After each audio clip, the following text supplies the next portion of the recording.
Ladies and gentlemen, jangan lupa like, share, dan subscribe ya. Syukron. Assalamualaikum warahmatullahi wabarakatuh.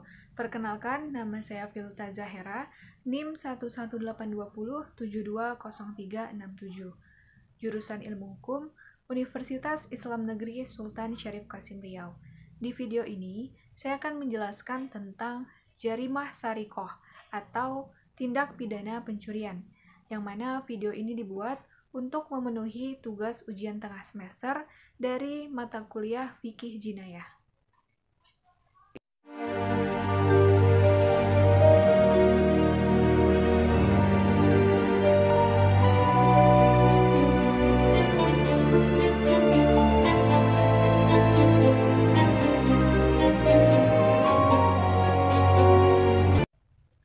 Jarimah dalam hukum positif diartikan sebagai tindak pidana, perbuatan pidana, atau delik.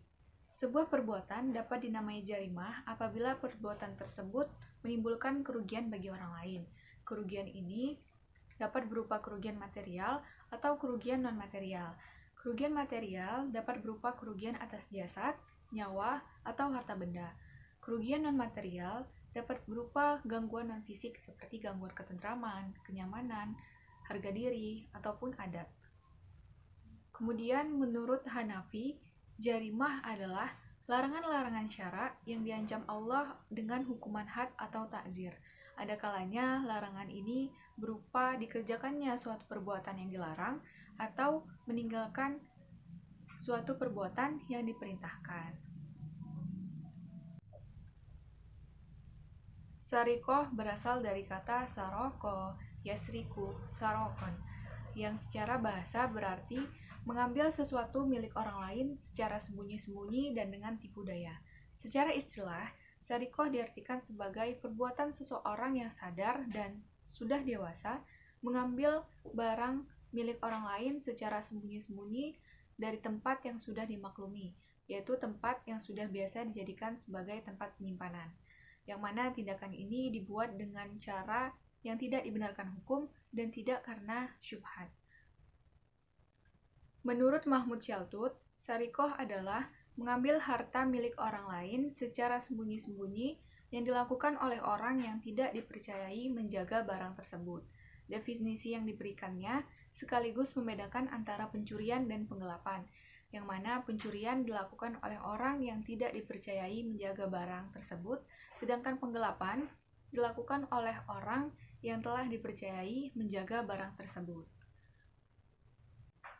Menurut Muhammad Al-Khatib Al-Syarbini, secara bahasa, sarikoh diartikan sebagai mengambil harta milik orang lain secara sembunyi-sembunyi.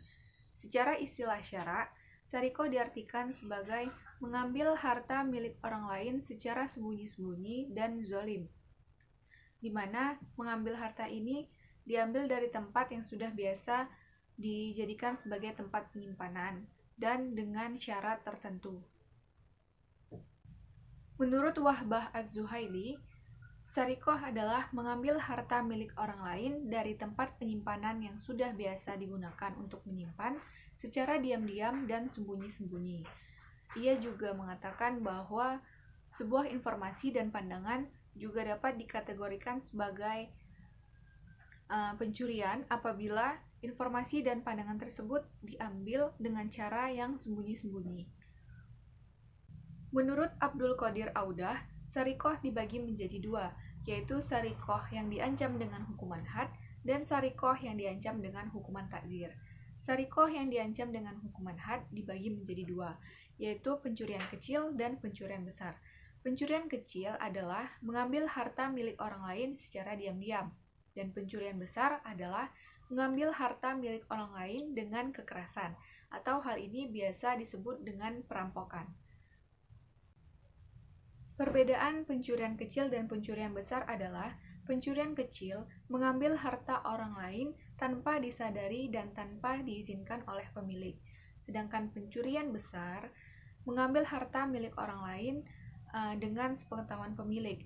Lalu pemilik tidak mengizinkan dan timbullah kekerasan, yang mana kekerasan ini dibuat supaya si pencuri dapat mengambil harta milik orang tersebut. Lalu jika ada seseorang yang mengambil harta dari rumah orang lain dan diketahui oleh pemilik rumah namun ia tidak melakukan kekerasan, maka itu disebut sebagai penjarahan. Syariat Islam memberikan hukuman yang berat atas pencurian, yaitu hukuman potong tangan.